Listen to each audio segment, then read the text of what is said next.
Yeah, great to be here representing the University of Washington, and just excited to be part of the Sugar Bowl and get our guys out on that field and enjoy this process. So appreciate y'all. Right over here to the left.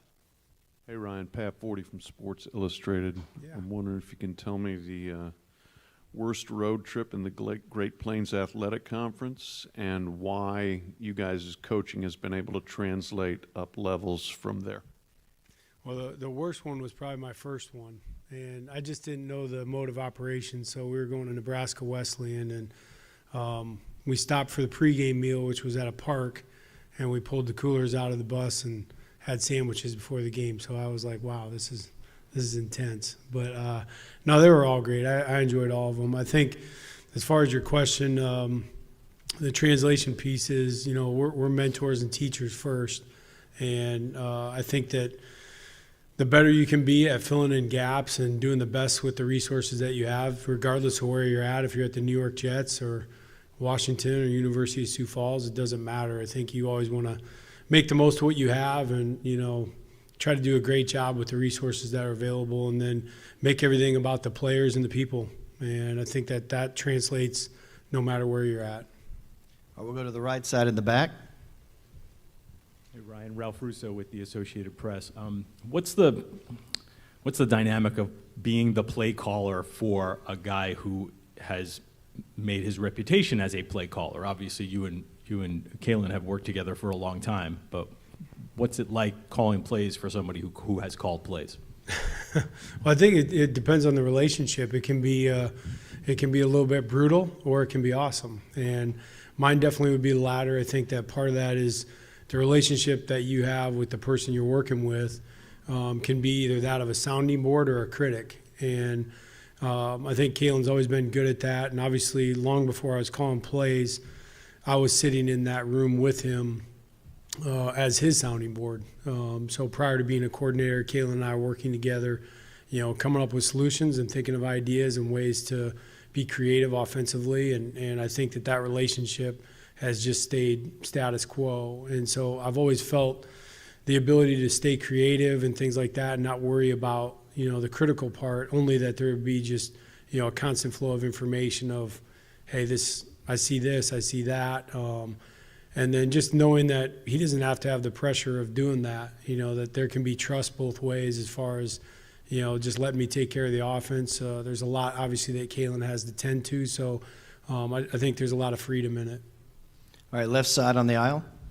Yes, Ted Lewis from the Times-Picayune, New Orleans. Your offensive line won the Joe Moore Award. What's the significance of that, really? And tell me how good your offensive line is. Yeah, I think the significance part is, it's one of the most unique awards. I don't think our guys get too high or low based on certain awards, but, that being a group award, especially that's kind of the team within the team and the dynamics that you have to have within an offensive line unit make it very special. And that group or that unit has had to overcome a lot of injuries throughout the season. So to stay together and turn into a really good unit, I think says a lot for the room and Coach Huff and what they've been able to accomplish. And I think they're very athletic. I think they're smart. I think that they've learned to be resourceful with some of the situations that they've been put in. And I think they're still hungry. I think they still think they can play their best game yet. Front row, right side. Mike Farrell, Seattle Times. Ryan, obviously so many playmakers in this offense, but I wanted to ask about Jack Westover, guy who's been there for a long time, former walk-on. And what makes him kind of a different dude from a personality standpoint, but also what he brings? And I'm curious, when you came in 2 years ago, did you have a sense of who this guy was and what he could do, or was there a point where he kind of showed you what he was capable of? I think that's a great question. I think Jack's been showing us, the breadth of his playing style. He just is so versatile. And that was one of the things that stood out to me right away with Jack was his athleticism and all the different things that he could do, in our offense. And that was something that, in our system, we always feel like guys like that can have a role, and find ways to be productive within our system. And Jack, to his credit, because of how bright he is and just a really astute football player, has been able to maximize that role, and just show his ability to continue to find different ways to utilize him. And I think that says a lot to, both his intelligence and, just his savvy as a football player. We're going to stay right here in the front row on the right side. Ryan, Danny Davis with the Austin American Statesman. What makes Rome such a good receiver, and how vital is he to this Washington offense? Rome is, obviously very vital, and I think that one of the things that always shows up on any good team is, in critical and big moments, your best guys have to step up and make big plays. And you could go down throughout the season, and Rome has made those plays on almost every single week. So as far as what makes him special, I think Rome is never satisfied. I think he's a guy that truly feels like his technique can be better, how he runs a route can be better, his separation can be better, he can understand the concept more. Again, another guy extremely blessed to have within our system. He's incredibly bright, one of the smartest receivers I've ever been around, and is physical, tough, wants to be out there every day, grinding, trying to get better, and he's a phenomenal kid, and I think he's going to be really, really special on Sundays.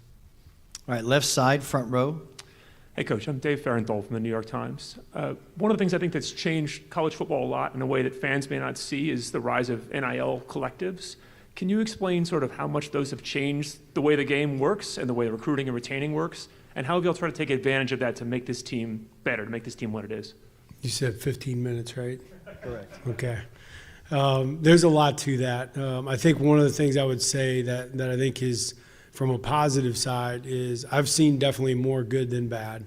I've seen kids and families that have had resources to be able to have families travel to games that would not have been able to send money back home, things like that. And we've been really fortunate with some of our guys that make more money that have done it very responsibly and not been any different. When you look at the Troy Fatanu, Mike Penix, Roma Dunze, Jalen McMillan, those guys have been the same guys. It has not changed them one bit, other than benefiting them to be able to think about, do I want to be a late round draft pick or come back and try to improve my stock and be a higher draft pick and, utilize NIL to make the most of my talent. So I think there's a piece there that can be really valuable, but honestly, the changing landscape is literally monthly almost. And I think about when Michael came to Seattle, there was talk of what the University of Washington would do,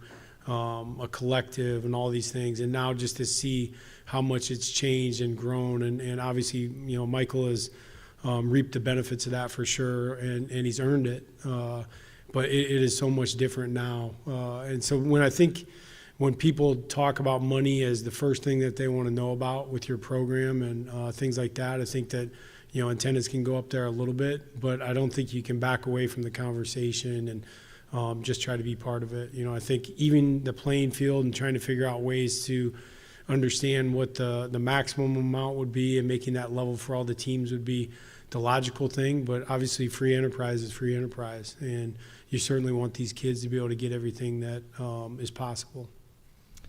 All right, we're going to go to the right side in the very back on the aisle. Yep. Brandon Orsello, 24/7 Sports. Coach, I was wondering, why are so many coaches loyal to Coach DeBoer over the years? Yourself, Chuck, I know you've had opportunities to go elsewhere at quote-unquote bigger schools, but what makes Kalen special to work for him? Yeah, I think that, everybody probably has a different answer for those things, but I think when you're looking at wherever you're working, you want to be somewhere where, number one, you feel like you can make an impact, where you can be yourself. And those are things that were important to me that, my style of offense and the things that I wanted to accomplish that, I didn't want a bunch of restrictions on that. And I wanted to be able to be more collaborative with the people I was going to be with and have more control of that situation. And so I feel like I do have a lot of input with what happens with the program. And so at that point, especially last season, I just really felt like, everything that we had invested with the players and the kids that we had coming back and, the talks that I had with those kids like Troy and Rome and Michael, just trying to get those guys to stay and be part of it for another year was important. And then as far as Kalen, I think you just always want to work with people that you know you're growing. And I felt like I was still in a position of growth, and that was going to continue to happen if I stayed put. All right, left side, second row. Hey, Coach. I had a chance to stand next to Trevante Sweat this morning, and he's the largest human being I've ever seen. I stood next to your center, Parker Brailsford. There's about 100 pounds difference there. What do you do with a guy like that? You got to block him. You got to keep bodies on him at all times. I think you got to try to wear him out. And I think he's a really, really talented athletic player. I've said this before. I think they got great front players, but I'm always amazed with how well their front is coached. I think Texas has done a phenomenal job with the technique and how hard those guys play, but they don't play the whole game. And so I think trying to wear them down a little bit and get our guys to have the right type of mindset and physical mentality to just keep them moving and try to wear them out. All right, stay on the left side in the back left. Yep. Hey, Coach. Raymond Lucas, 247 Sports. You had the opportunity to take the job at Alabama but chose not to. How satisfying is it for you to not only reach the college football playoff with Washington, but doing it alongside Coach DeBoer? Yeah, very satisfying. I think, regardless of other opportunities, I think this was the reason I came to Washington. And I know when Kalen and I first started talking about him taking that job and if I would go with or not, my response was pretty quick to accept the position just because it wasn't necessarily the onset of my career like this is exactly what I'm going to do. I'm going to be a Power 5 coordinator and et cetera. That wasn't the trajectory right at the beginning. But as the career wears on and you start to see some exposure to different levels, specifically Division I, and you start seeing, why your system and your culture can be really special, I was excited to be able to put it on the biggest stage. And I felt like our system would work almost anywhere, and just how we relate to people and get the culture right within the locker room, that big things were possible. All right, Coach, we have time for two more questions. We're going to You start bet. right here on the aisle, third row, left side. Coach, David Upman with The Athletic. When you guys got to Washington, what was your philosophy on recruiting your current roster, mining the portal, and sort of shopping for a quarterback? And what did that process look like landing on Mike? Well, the recruiting right away was very busy. I spent the better part of the first 10 days recruiting Jalen McMillan, Roma Dunze, and Jalen Polk, and they were all going in the portal.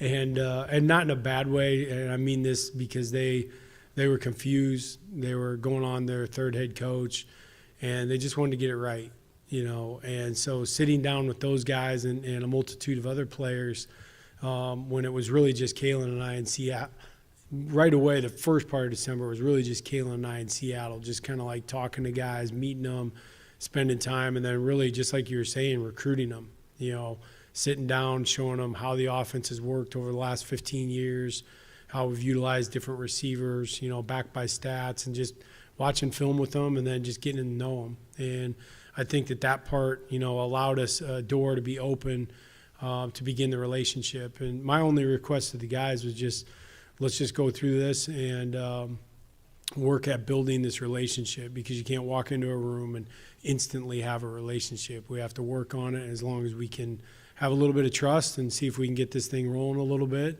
will be great. And so those guys were very open to that process and did a great job of buying in right away once we got rolling. And then as far as the quarterback, when I got there was 2 scholarship quarterbacks there, Sam Heward and Dylan Morris. I met with those guys right away. I told them that we can't be a championship program with 2 scholarship quarterbacks, and that I would be bringing at least 1 quarterback in to compete with them. And at that point, Michael was not in the portal yet. Once he got in, felt pretty strongly that he was going to be a guy that would, not only fit in our system but excel. And really, we just had to find a way to keep Mike healthy, And so his first winter with us was his first year that he had an off season since he was at Tampa Tech. And so I think that first winter was really the platform and the catalyst for Mike starting to have the success that he's had the last 2 years. All right, last question on the left side. Coach Ted Lewis from the Times. Ted Lewis from the Times-Picayune, New Orleans. I know you're caught up in the moment right now, but how much thought, discussion have you and the staff, maybe the players, given toward next year when you make the move to the Big Ten, and what's it going to take to keep Washington on top like you are right now?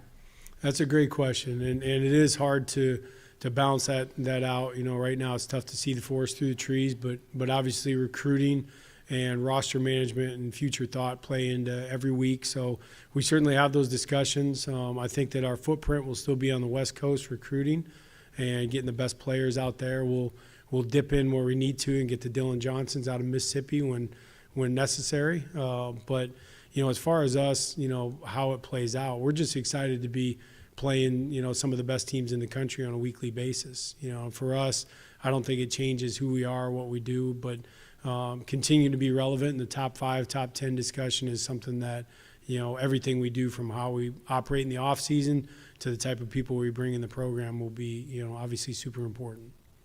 Thank you, Coach. You bet. Thanks, everybody.